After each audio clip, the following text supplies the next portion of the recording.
What's going on, YouTube? I just wanted to apologize for this video coming out a little later than I expected it to. Over the weekend, I guess I contracted some sort of, my left ear was essentially disabled. I couldn't hear anything out of it. It was awful. There wasn't really, I guess it was just water trapped in my ear, or a bunch of earwax, so I couldn't function, I couldn't concentrate, so I just figured I would wait until I finally got the situation cleared. So now I can hear. We're ready to make a prediction video. And I'm scared. I'll be honest.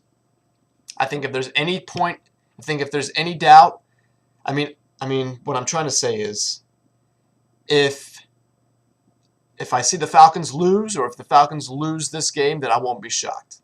Okay? I would have been shocked if they lost to the Seahawks because, Seahawks are good, but really, aside from the fourth quarter, it was a complete domination. The defense kind of sat back and, let the Seahawks do their thing. But the reason why I'm afraid is that the 49ers are almost a very similar team to the Seahawks. You have a very, very aggressive defense. I think the wide receivers are a lot better. I think the tight end is a lot better. Zach Miller had a field day. Can't imagine what Vernon Davis is going to do. And the quarterback, some people might say he's not as good as Russell Wilson. I think he's better. Okay, he's got a cannon of an arm. He can launch it. And he's a lot quicker. He's much, much quicker than Russell Wilson. And that's going to be the problem. I don't know if our defense is... like I said before, the key to the game is you got to keep Colin Kaepernick in the pocket. You can't... we saw what happened in the second half against the Seahawks. Russell Wilson single-handedly brought the team back. Okay? We can't do that. We've got to keep him in there. We need to keep a man on him at all times. Prevent him from running on the outside and breaking the play down. Because what happens is, when he runs outside, all of the routes break down. Now it becomes schoolyard, It's just every man for himself.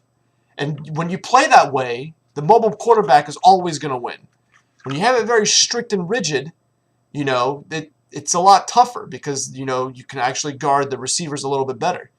But, if you're just running with the quarterback, then the wide receiver can just break his route and follow the quarterback and easily catch the ball, pending if it's a good throw. But with Colin Kaepernick, we know that's good because he's pretty accurate. I'll give him that.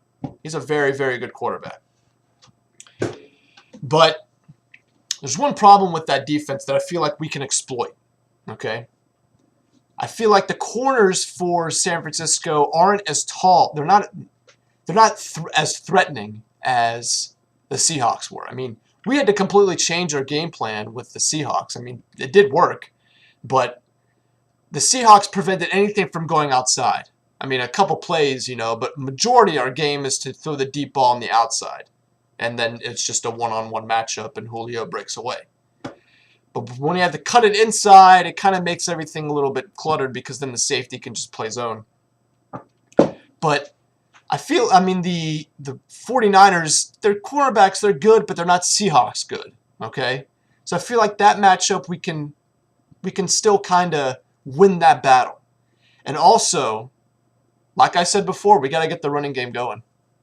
You saw what happened, man. Jizz it, baby. That guy is the shit. He fucking trucked whatever his name is.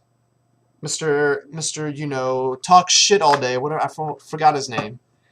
But he trucked him. This guy is a game changer, and he's proved it. He proved it at Dallas, the Dallas game. He's proved it in this game, or the game last week.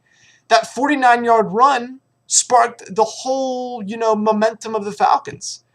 They just rode that jizz wave. You'll just call it that. They rode the wave of the jizz. But, the game plan, I feel like that game plan that I mentioned before will win us the game. If we can protect Matt Ryan, that's the big thing. Because that defensive front seven for the 49ers, they're pretty big. They're pretty nasty. Okay, they're gonna really get some pressure on Matt Ryan. So a bunch of quick outs, quick slants.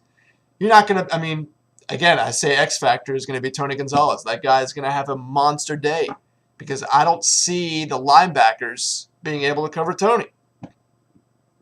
He's gonna have a very, very good day. So if we can get the running game going again, that opens up the play action. But I feel like our passing game allows us to open up the running game. And we need to stick in the shotgun set, the 3-wide shotgun set. The 3 wide on the right or the left, and then you got Julio, or you have Roddy on the right. That plan works out perfectly. That was the same set that they used.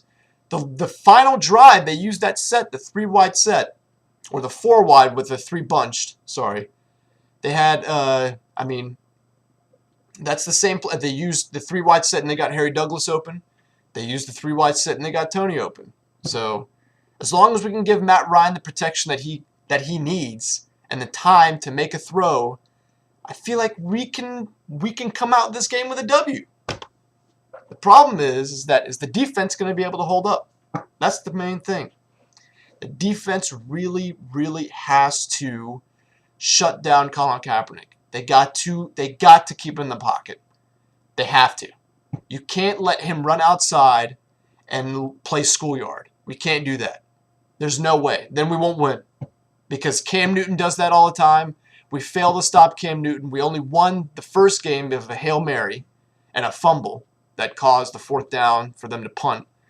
But, and the only reason why we won the Seahawks game was honestly, because of stupid coaching decisions by, what's his name? Pete Carroll. And an amazing comeback. Let's not take away any credit from Matt Ryan. But either way, mobile quarterbacks are our weakness. And we have to contain them. We cannot let them spread open, get Colin Kaepernick to run to the right and play schoolyard and make the routes break down. We can't do that. As long as we keep Colin Kaepernick in check, keep him in the pocket, I feel like we can come away with the victory. But if you're looking for a prediction, I still say it's going to be a close game. I think this game is going to be dictated by less than a possession. I say less than a possession. So it's going to be pretty high scoring. We saw last week also, last week, that their defense is vulnerable. But the Packers scored roughly 28 points, I think, or something like that. So it's going to be somewhere around there. I'm going to say 31-28. 31-28 Falcons. Falcons move on to the Super Bowl where they face Mr. Brady. That'd be a matchup. That'd be a matchup I would love to see. But anyway, as long as we can contain Colin Kaepernick, give Matty Ice the protection he needs, and get Jacquizz Rodgers in the game. Get him in the game. Screenplays, direct runs. I feel like we have a shot. I really do. And I hope what I say and what they do on Sunday proves it. So, let's go Falcons. If your season ends Sunday, I really won't be disappointed because you have done the thing that everyone has been asking for, and that's to win a playoff game. You can now shut everyone up.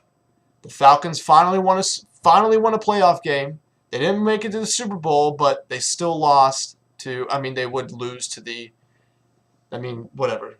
It doesn't matter. Either way, I still say Falcons 31, 49ers 28. Oh, shit. I hope it works. I so hope they win.